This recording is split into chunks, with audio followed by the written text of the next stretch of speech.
We have an interesting subject this morning, and I realize that for a great many folks, this is a sensitive area.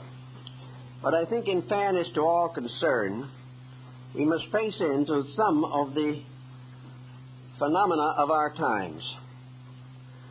You will probably remember, some of you at least, that following World War I, there was a tremendous emphasis upon spiritualism. A number of very brilliant leaders of public thought, men of the caliber of Sir Oliver Lodge, Sir Arthur Conan Doyle, Professor Hislop, became concerned with survival, the continuance of consciousness after death.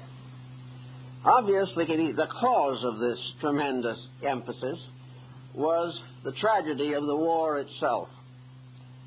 Millions of young people died in that war. Their parents, their friends, even their children became deeply involved in the hope of the survival of consciousness. This resulted in extensive research in psychic phenomena, and to a measure at least, this research is continuing to the present time. But at the moment, the situation seems to be somewhat different. The average person in this country, at least, has not had the experience of the parents of World War I in Europe. They have a different point of view, and modern psychology, psychic phenomena, appear to be focused in a different direction. And in the last year or two particularly, I have been almost inundated with requests to explain psychic occurrences in the lives of people. I get letters from all over this country and Europe, and people constantly want to know what some psychic experience they have had means. Sometimes they tell me the experience. Sometimes they think I ought to know it already. But after having read the description, if they had one, we are all more or less nonplussed.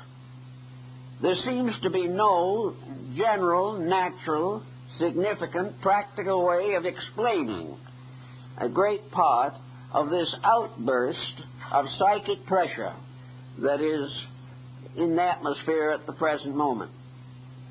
You pick up some journals and publications, and you think of Egypt, and you remember the thousands of little charms and talismans and figures that were worn around the necks of the Egyptians and buried with them.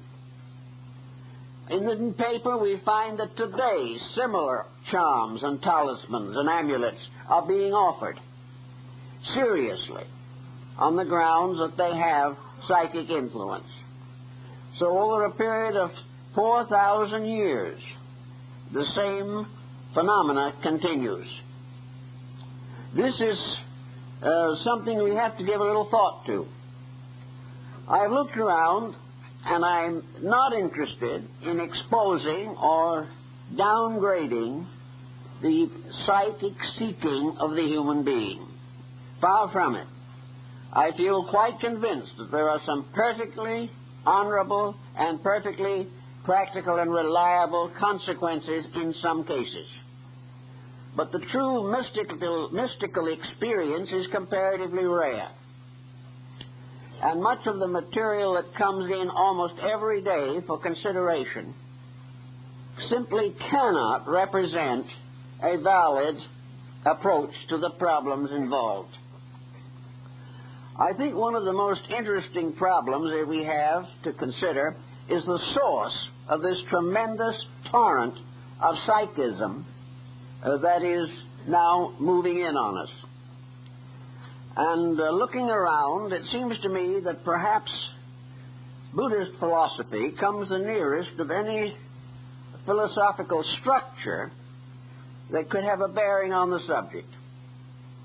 Buddha was the one who first psychologically emphasized the importance that which comes out of the individual in most cases is something that went into him from his material environment.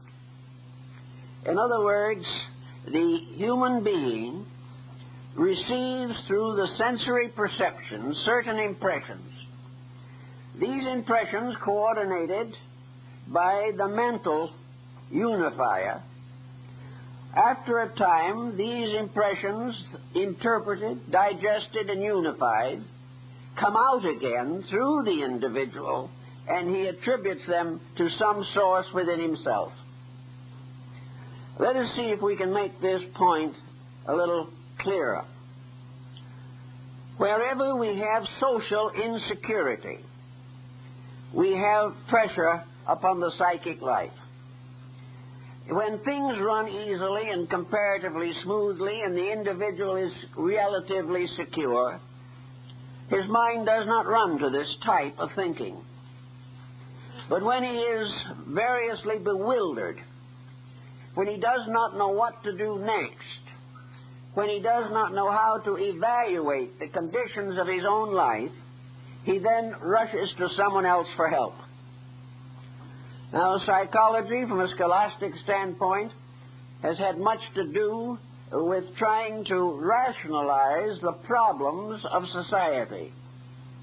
But there are other problems which psychology cannot handle because of its limited perspective. These are problems of the individual's personal interior life, where he is uncertain as to his own conduct, where he is confused. This confusion becomes part of his subconscious. This remains very much like Pandora's box with the lid down until the individual does something to lift the lid. One of the things he may do to try to lift the lid is to practice some kind of meditational disciplines. He may try to unfold his own consciousness in an effort to reach into himself for greater security. Now, how he is going to do this is again a problem. I suppose that there are 50 or 100 different recommended ways to unfold inner consciousness. Most of these ways differ in one respect or another.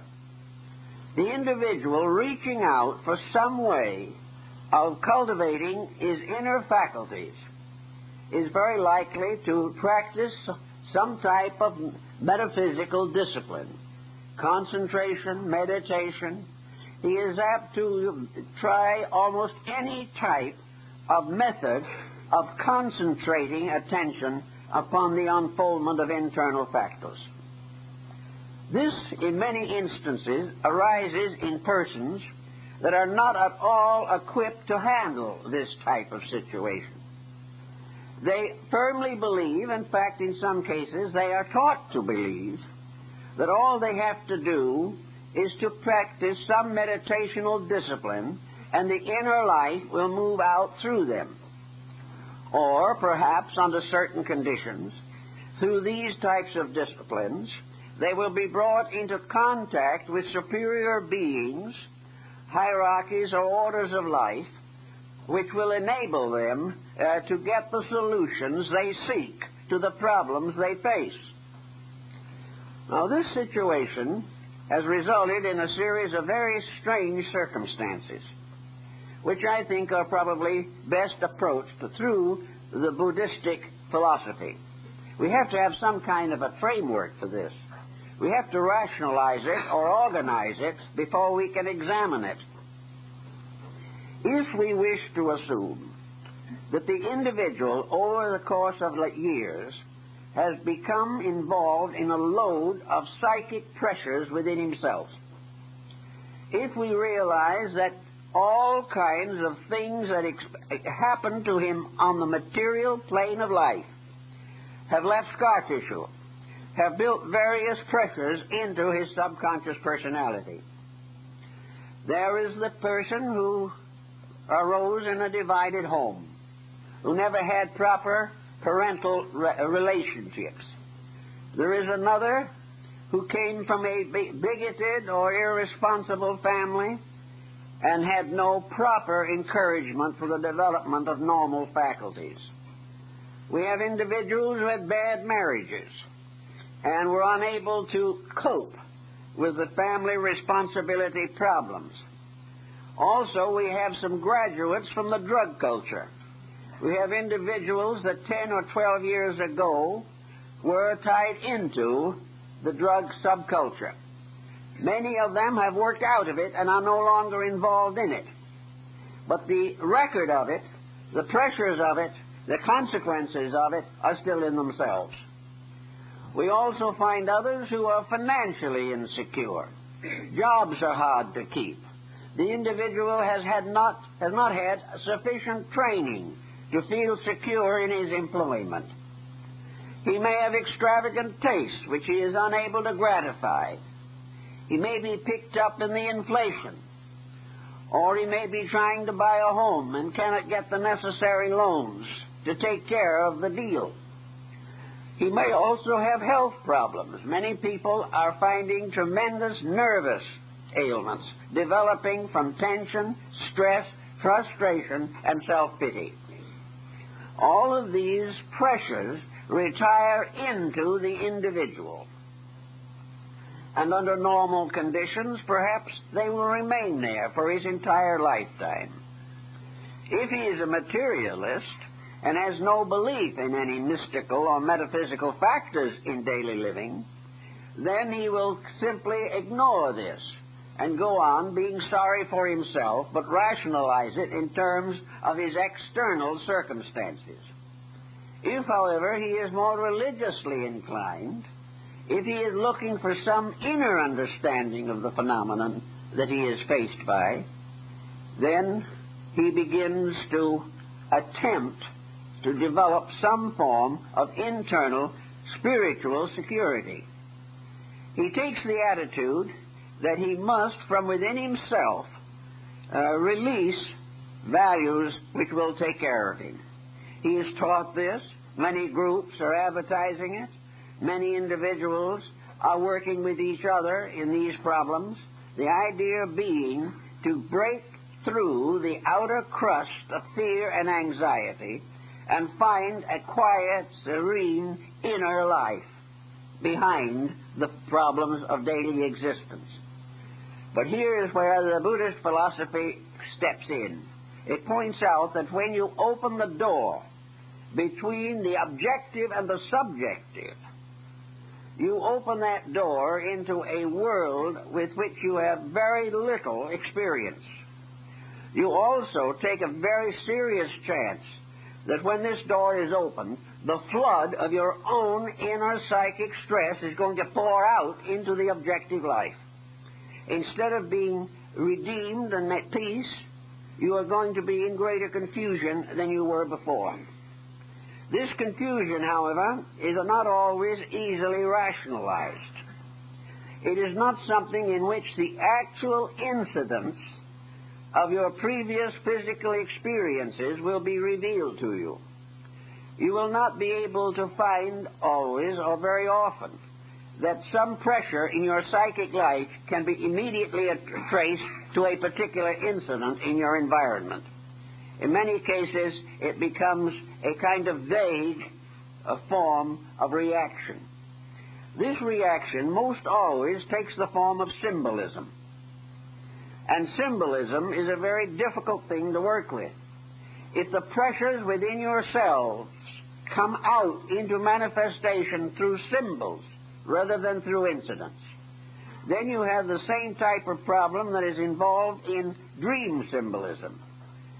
The individual awake can release a dream underworld from within himself, and this presenting itself in all kinds of forms and all types of symbols, emblems, figures, and devices can present a very serious problem. Now, one of the more simple but definite examples of this is the study of dispositional and character attitudes. The average person wants to have a sphere of influence. He wants some sense of importance. He wants to have leadership of some kind in something. He is very desirous of preparing some type of background to become a significant person. Now, this is a situation that can very often become deeply involved in psychic phenomena. The individual, for example, is not content with his job. He feels that he could do something bigger and better, and most people feel this to a measure at least, that they are restricted and limited by circumstances and that their true worth is not appreciated. This can appear in business, in family, in relationships of parents and children. But many persons have a distinct feeling that they should be doing more than they are doing, in the sense of gaining a distinction of some kind. Now, there are two ways of approaching this particular problem. Those who are very practical in their thinking and are not too heavily loaded psychically with pressures decide, well, there's a great future for computerization, therefore I'm going to take a course in it. I'm going to study it. I'm going to find ways of advancing my career. Other people, however, with a little different type of mind and maybe not quite as much true basic ambition, would like to gain this superior relationship with life without any serious effort on their own part. So they philosophize along the idea that they have a right to be anything they want to be without really earning this advancement. They want to get it in some other way. So some try to get it through prayer, others through concentration and meditation, and still others through contact with mystics and psychics who are going to be able to give them some kind of a philosophy of personal superiority. We have this all the time. Most of the people who are having psychic disturbances at the present time have in some way involved themselves in the social problems of the hour and feel that they have been curiously and wonderfully appointed to become one of the great solving factors in human problems, that they are the ones who are going to be the future leaders of a spiritualized world. Well, we have a great many of these folks come along, and I have watched their progress over probably, over half a century now. And I have not yet found any instance in which a psychic promise that an individual is going to have some type of illumination that is meaningful, useful, practical, serviceable. I've never yet seen a case where this was fulfilled. It continues to drift and drag. The individual very often gives up that which is reasonable and practical in a strange search for that which can never and has never been earned or properly deserved. I believe in the law of cause and effect. The individual who wishes to become a powerful, constructive factor in society has to cause this through the development and improvement of his own nature. It cannot be conferred upon him by some mysterious force or power which he does not even understand. He is not going to get answers that are important to questions which he does not understand. We have so many times people come and say, I have these symbolisms, I feel that they are very important, but what do they mean? It is almost impossible to answer this question, for the reason that these symbols go back into the life of a person. These symbols do not descend from some level of cosmic alphabet. They come from the life of that person. They are bound directly to the background of perhaps a half-century of individual living, with its reverses, with its frustrations, and with its insecurities. Now we are having a very serious situation developing in the world, and that situation deals with the actual future of humanity under the pressure of a nuclear armament. The problem of the future of humanity is to most people very serious and very disturbing. So in this particular instance, this type of thing, there is a desperate searching for some kind of assurance, some type of reality, or at least some way by which this present trend can be averted. Those who are unable to feel any particular solutional power or do not know what actually must be done have a great desire to try to understand themselves better. They want to know what happens to the human being if the worst happens in the material world. What is going to happen to a person here who suddenly is cast into another dimension of existence by nuclear warfare? Where is he going? Is he going to survive? Does he exist? What is the future of the individual who is faced with some form of physical annihilation? This question, of course, has been asked not only from the standpoint of war, but from the standpoint of daily existence. Everyone who comes into this world is faced with the problem of leaving it. And to leave the world is a serious issue if the person is lacking in internal strength. If he is lacking in philosophic understanding, if he is lacking in religious faith, if he is lacking in deep integrities concerning the divine plan of things, if all these are immaturely developed within himself, he is in a panic. He does not know what to do. He does not know how to face into problems. Therefore, his first thought would be to try to demonstrate survival after death. And what the nature of this survival is takes him into the field of psychic phenomena.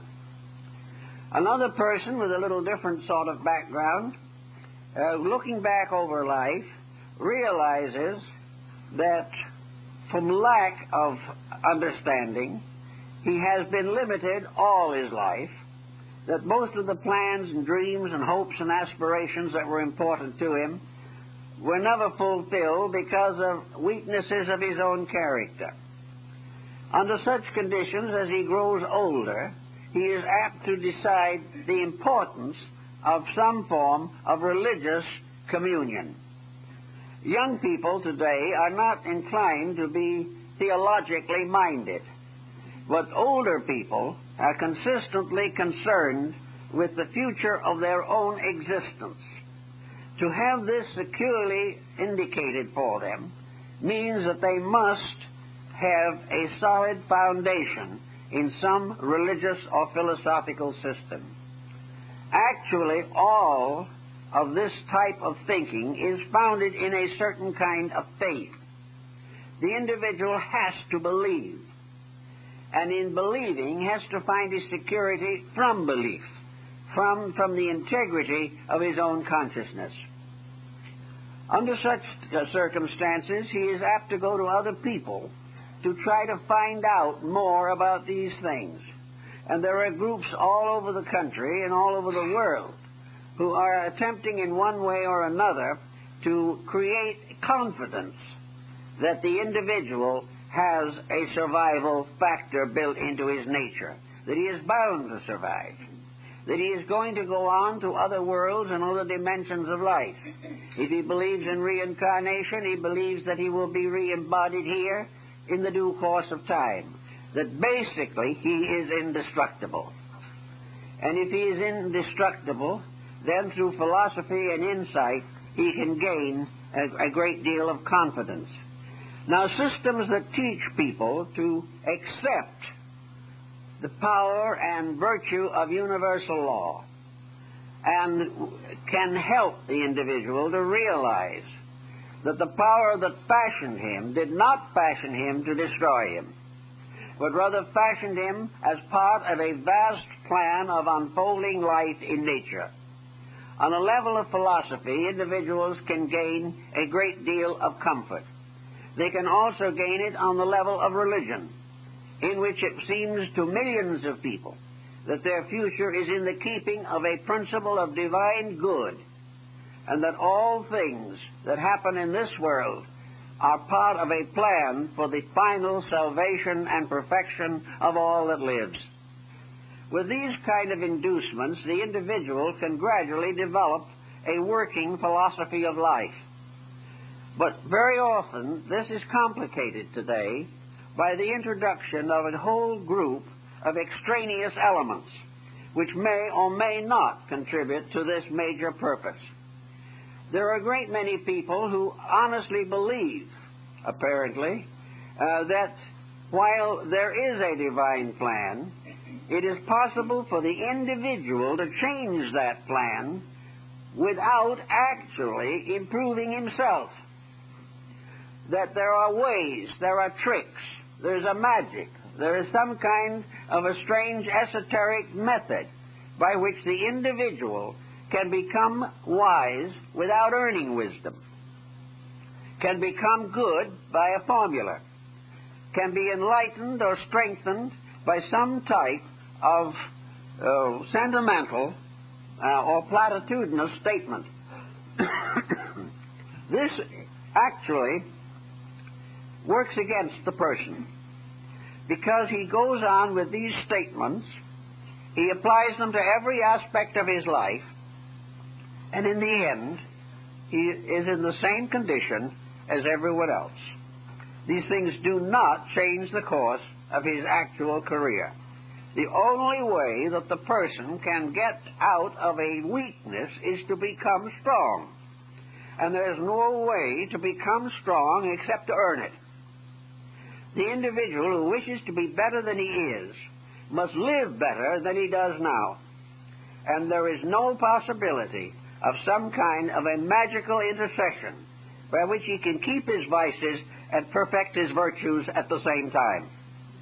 He simply cannot do it. And to most people, the present trend in the psychic phenomena is to use it as a substitute for integrity, or to assume that by the practice of certain disciplines, the individual can outgrow his own ignorance and become vicariously wise. We have very little evidence that this has ever been accomplished, and I think the average person should not bear too much upon this, because it is not strong enough to support him. I know people today who not only are seeking help from various psychic sources, but some of them have 4, 5, or 6 sources at the same time. They are going to everybody whom they think can give them an answer to their problem. The answers they get are in conflict, one in one direction, one in another. The prophecies that are made by these under these circumstances are frequently not fulfilled. And the individual, having not received what he believes he was going to receive, still goes on hoping, doing the same thing again and again. This is really a detriment. A sincere desire, even though there may be certain weaknesses or mistakes in it, has much to recommend it. But a person who simply does not recognize when things are not right keeps on stubbornly maintaining something that will not happen. This type of thing is difficult and not good for the average person. Now, all kinds of various specialties have developed in this field. Some of them go way back, thousands of years. Others are more recent in their ingenuities. But all of them seemingly have approximately the same basic elements. Man has always hoped for the miracle. He has always believed in a kind of magic. And it is very possible to convince him that by some mysterious means he can gain mastery over other people, dominate the community in which he lives, and perhaps most of all, accumulate wealth without earning it. These are very charming and fascinating possibilities. But unfortunately, in most instances, they do not work out. Books are published now every day on points and with emphasis upon sheer materialism. Not long ago, in fact quite recently, there's a book been published on the legal aspects of cults and religions. And this book is more or less dominated or inspired by the complications on a legal level of individuals who are disillusioned, disappointed, and exploited in religious matters. How far can government, law, or litigation be involved in cases where individuals' religious convictions have been exploited?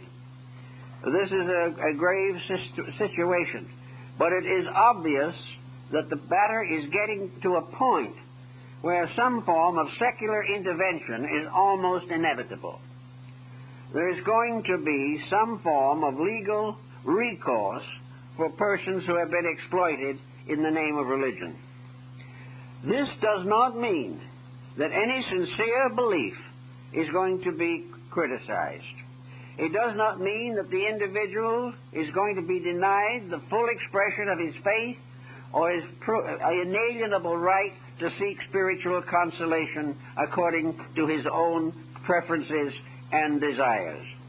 It is, however, something that has to be faced in connection with the individual who, having supported or contributed to one of these movements, is suddenly exploited beyond a reasonable degree, or that the funds raised for religious purposes are directed to personal gain.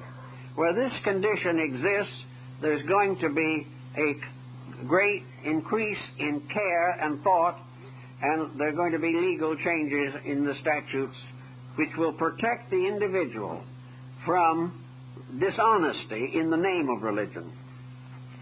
Now, this does not affect most of us for the reason that the average individual is not really worried about that, except in certain cases where it should be obvious to him in the first place.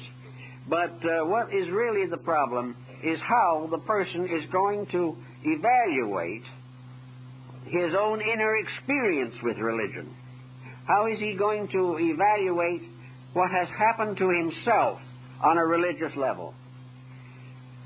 Well, the only answer to this is to settle down quietly and do some serious thinking. And in most cases, people in trouble in this field will not do this. They are not willing to sit down and see their own mistakes. They are not willing to admit that they have been hoodwinked or that they have deceived themselves.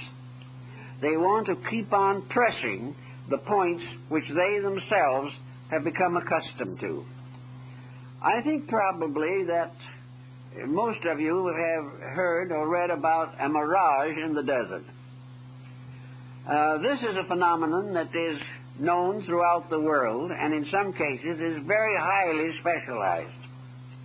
The most common form of it is that in the desert, an individual will look over towards the horizon, and he will see, for instance, a beautiful grove of trees or an oasis, or perhaps even a stream or a lake against the sky.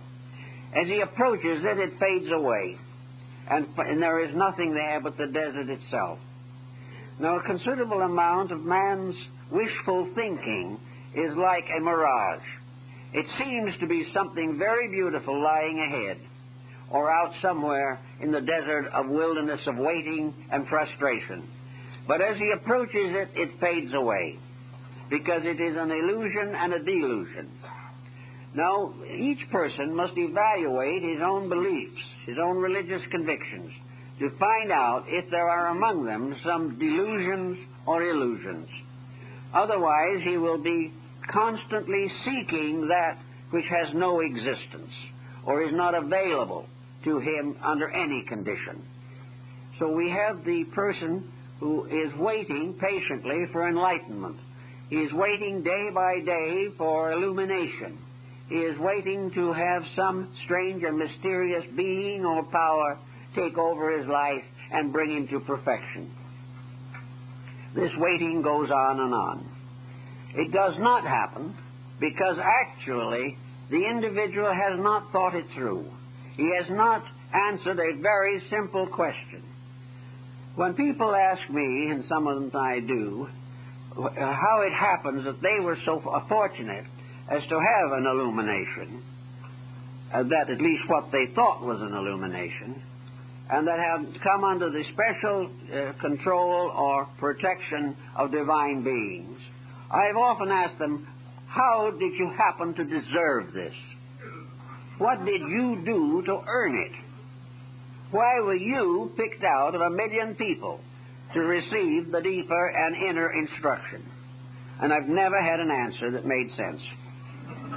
Most of them admitted they had no idea, that they didn't understand it themselves. They didn't know why they'd been chosen out of millions of people. So the next question is for those people who think it has happened to them to measure themselves and see what they might have inside that would have justified it. What had they done? What kind of lives had they lived? Did they rise above the commonplace in conduct? Were they especially honest? Were they dedicated? Were they good parents? Were they faithful marriage partners? Would they always do the thing as nobly and honorably as possible? Were they satisfied with a quiet life and moderate existence? What had they done that out of many they should be chosen? And they didn't know. And after looking them over carefully, it became evident that there was nothing visible to indicate their selection. They had no abilities. They had no understanding that was available to them. And sometimes these people went through a whole series of relationships with psychism or some metaphysical group, and they ended up where they started from, because they were not taught anything that was practical to do, even when they were under instruction. It was simply a case of wishful thinking, of a great desire which was not backed by anything. So wherever you start thinking about meditation or concentration or Zen or some discipline to unfold inner consciousness, the question must always be considered as to how qualified the person is to receive such enlightenment. How is he going to use it? How is he going to get away from his own futility simply by practicing a discipline of some kind, which does not contain within it any particular solution? A good example of this, of course, is the classical case of a young American who wanted to be a Zen monk. He went to the Orient, he studied there, and he sat very quietly in the corner and was ignored year after year. He was not picked up as a wonderful prime candidate and given all kinds of attention. And he remained quietly in the shadow of the temple for 10 years before one of the masters of the temple came and began to give him a little instruction. He had to prove himself. He had to prove that nothing could turn him away. He had to prove that there were no personal ambitions in himself. He had to prove that he was not out to be rich or powerful or dominate other people. He had to simply dedicate himself in a simple, direct way to whatever the rules were of the group to which he belonged. He wisely chose a group that had had a wonderful background and was highly respected and revered for nearly 1,000 years. He was therefore reasonably certain that he was on the right track. All this type of thing finally sums up, I think, into the problems of the person's life. The beginning of life, in the lesser mysteries, as they were called in Greece and Egypt and India, the lesser mysteries are right here. The beginning of esotericism is in your home, your shop, and your business, and your relation with your children and friends.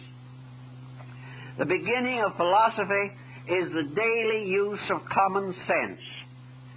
Those who hope or aspire to enlightenment are the ones who live within their means, who do not cultivate debt, who refrain from unnecessary extravagances, and do not fall under those luxury pressures which contribute to moral or physical dishonesty. The individual begins here by putting his life in order. He also takes advantage, as far as possible, of the opportunities here for anything that he wishes to do. The ancients, when they brought some candidate to the temple, always required that this candidate bring with him an offering worthy of the temple. This was not an offering of money, because in ancient times, most of the religious systems were subsidized by the state. What he was expected to bring was an ability. He was expected to have a proficiency that was useful, a proficiency which assisted him to be a better servant of human need, something that would help others, something that he could use because he was trained in it, and would therefore have proper ability to use it wisely. Perhaps he was trained in medicine. He had taken a course in the temples of the god of healing. After he had graduated from that, he dedicated his medical knowledge to the service of humanity. And it was not until medicine was secularized that there was any known corruption in the medical world. Another might take law and become a leader of governments. One might become an instructor of children. Still another might become an artist or a musician, or perhaps intentionally and purposefully become an agriculturist and raise food for others to eat. He must have some dedication to the service of humanity, a dedication which was not only willingness but skill. He must be able to do this type of thing. If he was to become a teacher, he must have had the background for it. It was only the ability that he possessed that he could dedicate to God. His ignorance was of no value to himself or the universe. His wisdom was valuable to all who needed it. So the problem was to start here. Curb appetites, normalize life, rationalize experiences, live in a natural, healthful manner. Take care of the small daily problems as they arise. For if we are faithful unto small things, we shall be made master over greater things.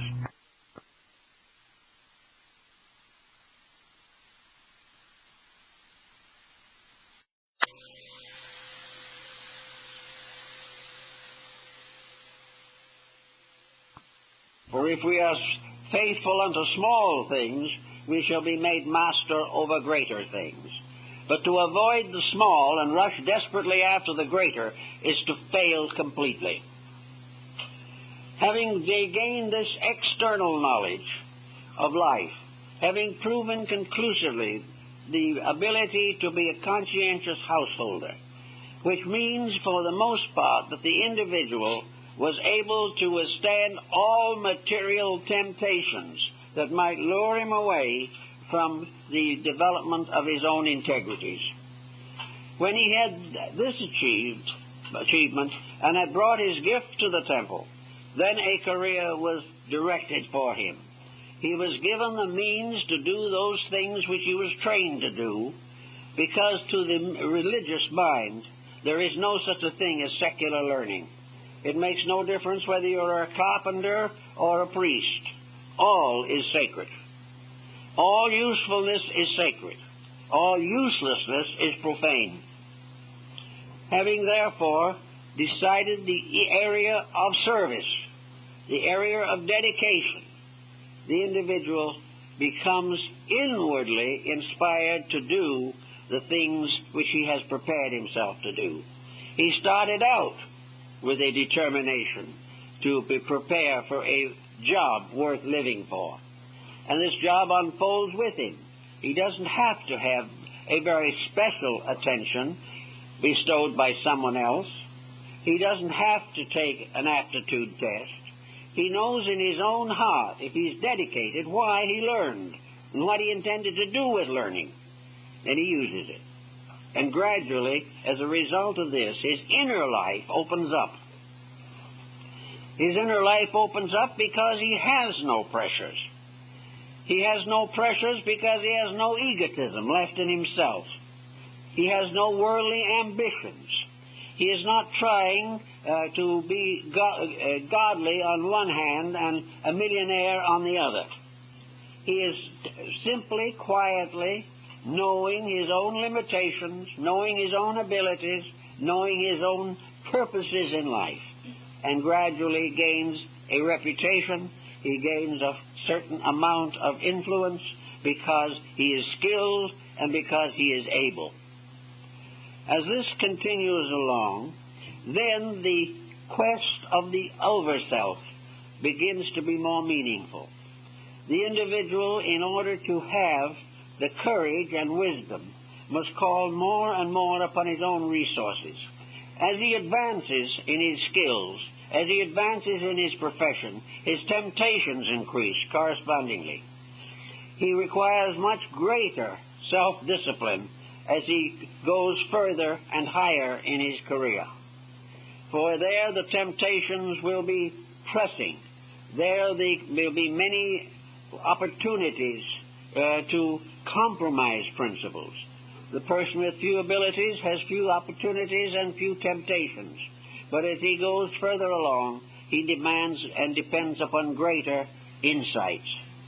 Also, as he advances in any science or any art or any profession or trade, he gradually comes to the point where he wants to know more about the thing that he has already chosen. He can have graduated cum laude from the greatest university in the world, but he still will not understand history. He may have gone through philosophy for years, but he still will not understand all of philosophy. Before understanding is perfected, the inner life of the individual has to be given control of all faculties and powers. He must gradually learn the real mystery beyond and behind all material things. He will have to find gradually a consecration in which what might otherwise be a secular subject suddenly becomes sacred, and the person becomes completely dedicated to the perfection of his attained art or science. As this goes on, all knowledge becomes a key to the ultimate knowledge of the divine plan itself. And by degrees, knowledge brings with it certitude. For ultimately, through skill, the individual develops the realization of the absolute workings of universal law. So as he goes on, it becomes then probably very important for him to have more and more communion with the source of life within himself. On the other hand, this communion is also a temptation. The individual who is interested in a religious life is very often disillusioned in secular living. He feels that the world around him is simply an impediment, that he becomes more and more aware that he has difficulty adjusting to worldly conditions. They hurt him. They irritate and aggravate him. And he wishes constantly that he could do the things that would change all this. But he can't accomplish all that, nor should he be disturbed by the fact that the world is the way it is. He may do all he can to help it, but he cannot wisely condemn it for its own shortcomings. The world continues to be itself, and the wise and dedicated person must live in it, must conquer its pressures in himself, and must dedicate his own life to the service of whatever reforms or reformations of character he is able to accomplish. Under such conditions, he may want occasionally to have periods of meditation or quietude or rest or opportunity to organize his resources against the confusions of his time.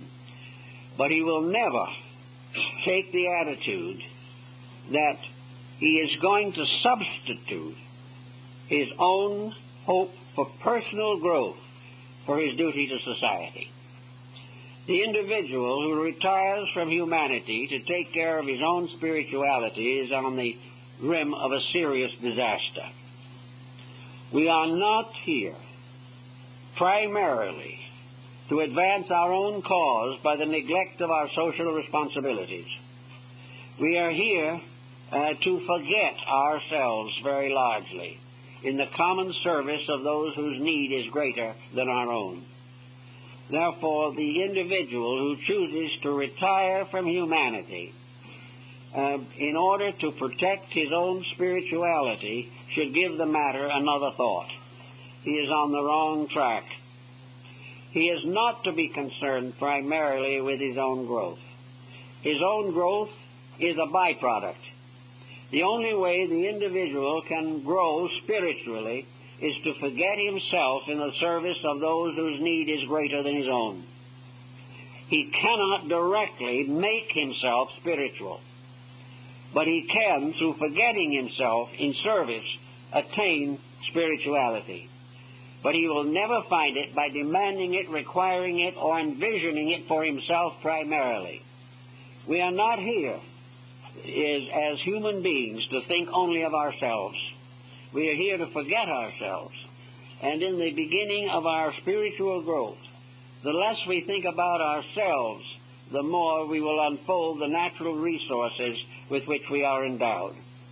Thus, when we come face to face with literature in these fields, where we find offer after offer telling us how we can become spiritual, how we can become rich, how we can gain influence over others, these statements in themselves should tell that we're on the wrong track, because no individual has ever found his way to heaven by taking care of himself. He has found it by dedicating his life to the service of that power which alone can command. And that power is the power to serve those around him. And from small services, he can increase to greater services.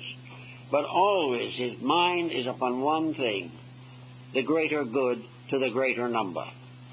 Otherwise, he is going to fall into some form of psychic malpractice very, very quickly.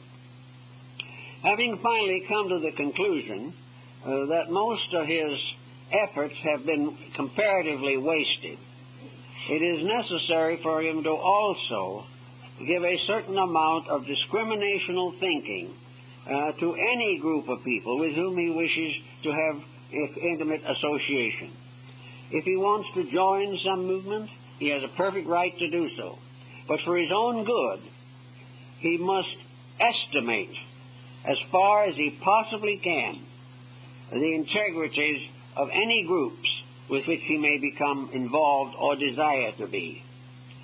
He should be very careful not to permit himself to be lured into some association on the basis that it is going to advance his own personal interest. It is not fair and not right for the person to develop extrasensory perceptions in order that he may deceive his neighbors. Nor should he gain a clairvoyant ability so he can find out how to foreclose a mortgage on the widows and the fatherless. These things are black magic in every sense of the word. The use of spiritual power to defraud or to debase or to injure or to damage anyone else is something that no sincere person would contemplate even for a moment. And yet, without realizing it, we can be lured into these things by very elaborate propaganda, by all kinds of promises, and in some cases a few threats. But avoid all of this type of thing. Otherwise, you will be in trouble all the time. Now, there are a great many people who are going to do wonderful things in this world without the development of extrasensory faculties. The possibility of having growth without some form of psychic experience is very real and very important. Some persons will have extrasensory perceptions, and some have almost been born with the potential to this. Under such conditions, their problem is to control and direct these faculties, to serve them, to serve the public good, to serve others in need, to advance religious purposes and causes, or to add to the security of those around them. But it is not necessary to have this type of experience. Some of the greatest saints and mystics of all times have never had visions. They have never had any metaphysical experience. They have had a simple religious dedication. They have simply built their lives around the New Testament, or the Old Testament, or the Sermon on the Mount. They have gone along day by day, serving gently and quietly in the cause of principles. These people have had a constant unfoldment which is not necessarily accompanied by miraculous happenings. They have gained insights, they have become wiser and wiser, but they have not seen things or had symbols that they couldn't understand. They have rather simply grown up in wisdom and in charity and faced the future with a good hope. Now, the symbol problem gets to be very complicated. And in the course of time, we get symbolic documents almost without end. These symbols people see, they think they believe them, they have a feeling that those things have happened. Whether they are visions or dreams or extrasensory experiences, they do not know, but they expect someone else to describe, interpret, and explain these symbols. Actually, in most cases, there's no way in which this is possible. The nearest possible way would be to go into analytical psychology and have these symbols explained in terms of Jungian analysis or something of that nature. But this is a long and difficult problem and requires a great deal of time and thought and effort, and today considerable expense. These symbols are personal. They mean something to the person who receives them. And these symbols are their own psychic pressures geometrized. They are pictures of their own pressures and their own attitudes. You remember, of course, Aesop's fables. Well, the fables were symbols of human behavior. Fontaine's fables the same way. The emblem writers and symbolists of the 17th and 18th centuries in Europe dramatized attitudes by means of pictures. They created symbols to represent the attitudes, the virtues, the vices, the practices, the beliefs, the opinions, and the fallacies of human nature. Every symbol, therefore, that is experienced in a dreamlike relationship with life is some expression of the pressure in ourselves. These pressures do not come back always as literal recapitulations of things that happened. They come back as diagrams. They come back as symbolic figures telling something about happenings within ourselves. Some of these figures could be musical notes. Sound can carry the message. Words can carry it.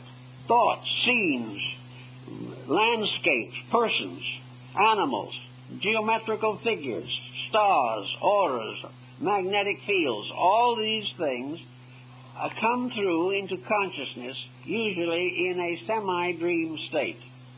They come through sometimes because the individual has conditioned themselves to get them. In other words, they may come through in concentration, in meditation, and in various forms of self-discipline. The danger of these things is that they are not understood. And the individual, having experiences of this kind, which he cannot interpret himself, then turns to someone else to have it explained for him. No one else can explain it. It is something that is intimately associated with one individual. It is a principle, a truth, an idea, an attitude, or a negative pattern that is unique to that person. And that person will have to try and explain it. If the symbols are morbid, if the situation is negative, then it means that the psychic pressure is very, very heavy. Sometimes these symbols are simply mathematical figures of the attitude the person is now trying to take. For instance, if he is in contemplation, if he is in meditation, if he's idealistically searching for something, the very mood itself which is moving him becomes symbolized. It may be that he is hoping that some good thing will happen, dedicated and very serious, so he sees light. He sees luminous things, which are the evidences of his own effort to become enlightened. The symbol may be only his own attitude at the moment, pictured mathematically or diagrammatically. Or it may be an accumulation of pressures within himself. But whatever it is, it means what it means to him. And the constant effort to have it explained is more or less useless. However, he will get all kinds of explanations if he approaches different people. Each may try to tell him what they think it means. But when they tell him what they think it means, what they are really telling is what it would mean to them if it had occurred to them. In other words, the symbol would be interpreted in terms of the person who is interpreting it, not in the person to the person to whom it first appeared. Therefore, in religious symbolism, much of it is derived from Scripture. Much of it is taken from religious and philosophical art and sources. But always the symbolism is determined by what it means to the person who sees it at that moment or under those conditions. And one thing you can say, if the symbols are attractive and beautiful and pleasant, then the individual has achieved a certain harmony within himself. But he even has to be careful of this, because the primary purpose of all of this discipline is not simply physical or mental pleasure. It has to have to do with great and deep realities. And it must go deeper than satisfying the mind or the emotions. It must be a true expression of the internal life of the individual.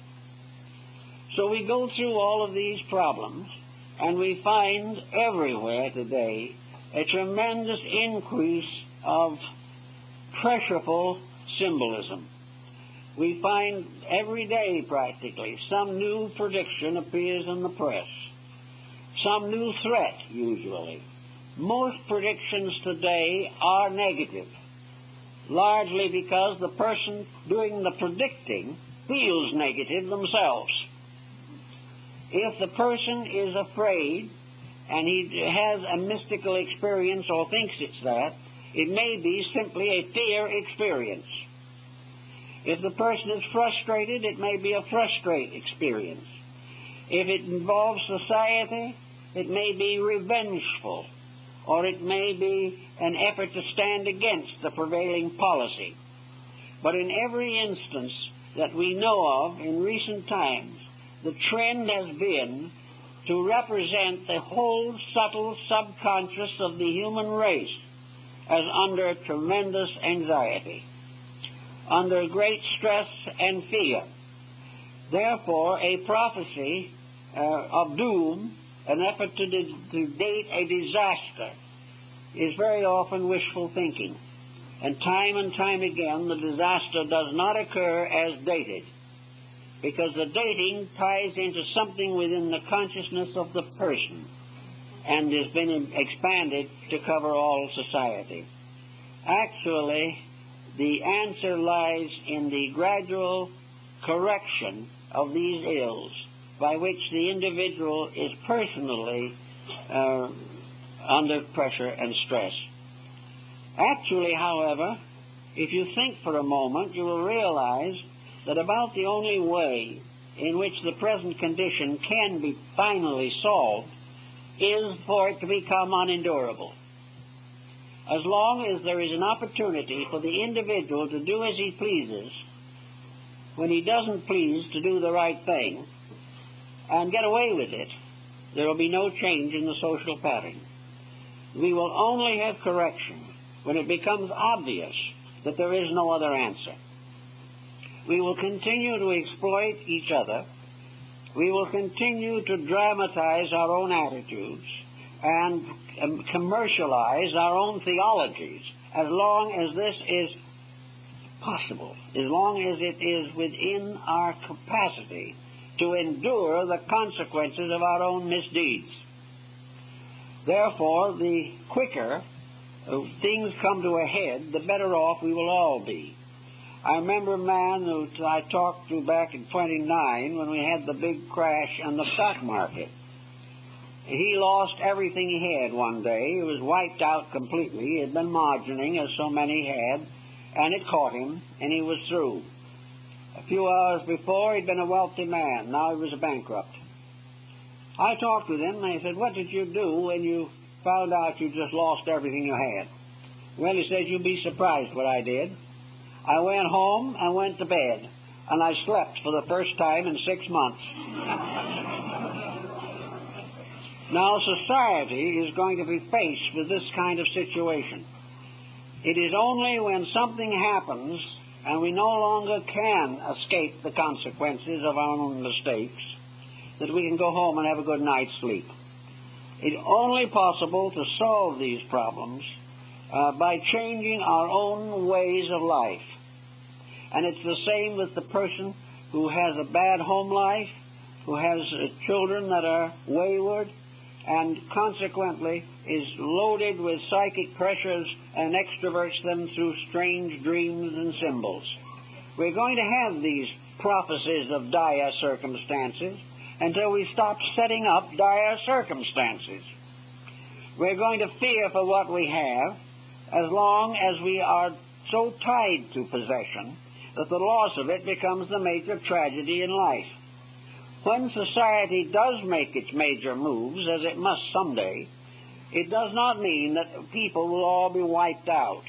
It means actually that people will begin to value what is truly valuable and will be able to sleep well.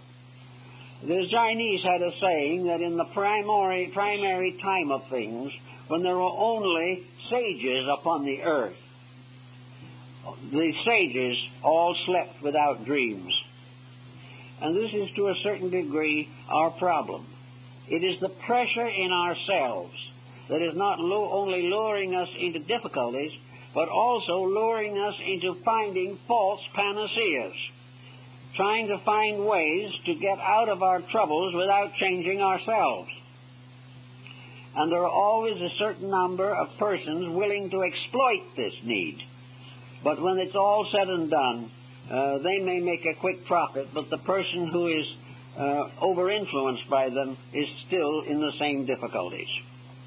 So I think it's very important in connection with all types of this kind of situation for the person to remain rather quiet and make certain rules and plans which he can follow. If you are interested in an organization of some nature or a group, do not allow yourself to be lured in on the ground of what it's going to do for you. Rather take the attitude that if you become associated with that organization, that you can do something constructive for them. Do not join to get, join to give. In a philosophy of life, do not center yourself upon a teaching of how you can be superior to other people. I'll rather take the attitude of trying to gain a knowledge which will enable you to help other people to be superior to what they are now. If you are interested in health, or if you're interested in harmony of home life and so on, learn or understand the principles behind these things. If you expect a more happy home, do the things to make it. Do not depend upon some trick. If you happen to have relatives that belong to different religions, this sometimes is a terrible situation. It can be very difficult, but the only answer to it for each person involved is to realize that we all have the right to follow the ideals that are closest to us. We have a right to have the religions in which we were born if we want them. No one should accuse us of being better or worse because of a religion. We should all do what the American Indian did, observe the person, and if his conduct was good, his religion is right. Don't go any further. Never question the right of individual to his faith, but look for those who live what they believe. They are the sincere ones. You are inclined, maybe, to the same problem. You may be trying to save somebody from the error of his religions. Don't do it. Help him to understand his own, and hope that he will help you to understand your own. But if you do help him to understand his, you're liable to find out a lot about your own. All these things work right back to practical common sense, and not to some strange beliefs. And do not fall back into the witchcraft of the Middle Ages. Do not try to change people in spite of themselves or without their knowledge. Do not follow all of these strange systems that are now gaining vogue, and some of which are already in tragic difficulties. Be very slow to affiliate unless you are able to examine carefully, study thoroughly, and understand fully what is involved. A very important thing is to find out the source of beliefs. If you have a belief that is interesting to you, and it depends upon a revelation of some kind, it is your right and privilege to thoroughly understand that revelation. You have a right to know where any teaching originated. And if an organization refuses to tell you, then be careful. And if it comes from some source that nobody can explore, be still more careful. Because under those conditions, there is nothing that you can depend on except the validity of the revelation itself. And if this revelation is unselfish, helps you to grow to be a better person, promises you nothing but hard work and very little opportunity to get into trouble. If it is a dedication to the public good, you can give it another thought. But if it's something that is supposed to make you better than somebody else who hasn't got the entitlement to this revelation, be very careful. Because we cannot hope to allow faith to create a delusion or support one. We have no need to believe what is incomprehensible to us. We have no right to believe without question that which is concealed from us by other people. And in doubt, stay yourself. Be yourself. Try to grow according to your own light. Serve, study for yourself. Base your philosophy upon those teachings that have stood the test of ages. Recognize that in this universe, we're going to be here for a while, then we're not going to be here, and then we may be here again. If there's any part of the invisible world that we ought to know about, we'll be there to see it one of these days. And we'll also come back with a better insight as to what to do. Do not permit other people to over-influence you away from a natural, normal, Christian understanding of life. A simple, honorable integrity. Anything that takes you away from this is liable to get into trouble. So don't also ask other people to interpret your symbols. If these symbols are valid, there are excellent texts available on them. The symbol always is a mandala. It is always a meditation figure. If a symbol is presented to you under mystical conditions of some nature, it is your privilege to find in yourself the key to that symbol. It is given you for your own growth.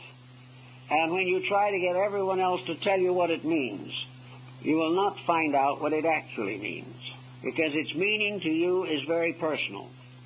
And one of the ways in which ancient instruction was given was by means of impressing symbols upon consciousness.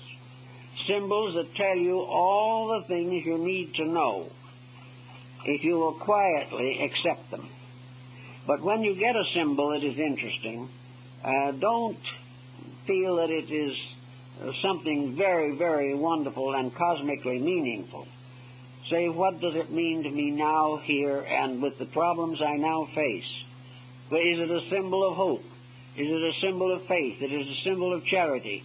Is it a symbol of discipline?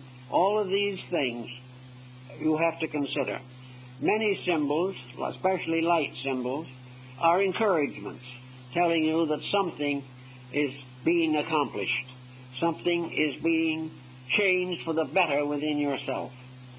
But do not, under any conditions, get all upset over the symbol and figure that perhaps you are on the very verge of cosmic consciousness. Take the symbol for what it is. Try to understand it. And as you unfold your own simple contemplation of it, other symbols will probably come along to help you to understand its full meaning. Be very moderate in your aspirations. Be gentle and kind. And try to use the faculties of the inner life for the good of your community and your world. Also, never permit your interest in the greater things to cause you to overlook the simple daily responsibilities of life. Somewhere for each of us, the self must die. And until the self can die, the divine cannot be clearly manifested through our natures. We are not going to be ourselves as persons with divine powers. We are going to gradually relax those divine powers into our natures. We will cease to be aggressive persons. We will be pens in the hand of a ready writer. We will be the instruments of a divine purpose, and our end is not our fulfillment of our own purposes, but our gradually acceptance and living of the divine purpose for all living things. In those days, there will be great changes in this world, but they'll all be good changes.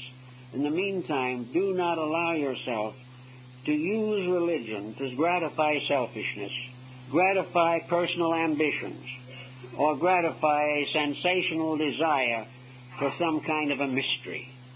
Use what you understand and what you believe for the good of all concerned. Be very quiet, be very gentle, and be slow to assume anything that you do not understand. Take it easy, and in the course of time, you will be rewarded. You will be rewarded, but remember the words of St. Paul. Try the spirits. Test them. When anything is done along mystical lines that is supposed to have certain outcomes, see whether it does or not. See if promises are fulfilled. See if what you were told was happen will happen. If it doesn't happen, then you have a perfect right to withdraw your confidence. Always test the spirits, test the messages. And where you find they are inaccurate or do not fulfill themselves, recognize this immediately, and gathering yourself up, depart from that particular illusion. Try to keep the mind practical, honest, straight, and do not allow mysticism to confuse you. It should not confuse. It should clarify. It should help you to have the faith in things unseen, but it does not justify your accepting exploitation or mysteries that are incomprehensible to you.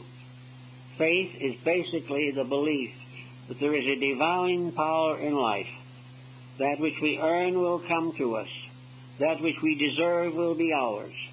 And that which we build for, we will attain if we have built correctly and the goal is right. In this simple way, study, learn, work, and have all the happiness of realizing the importance of a constructive dedication.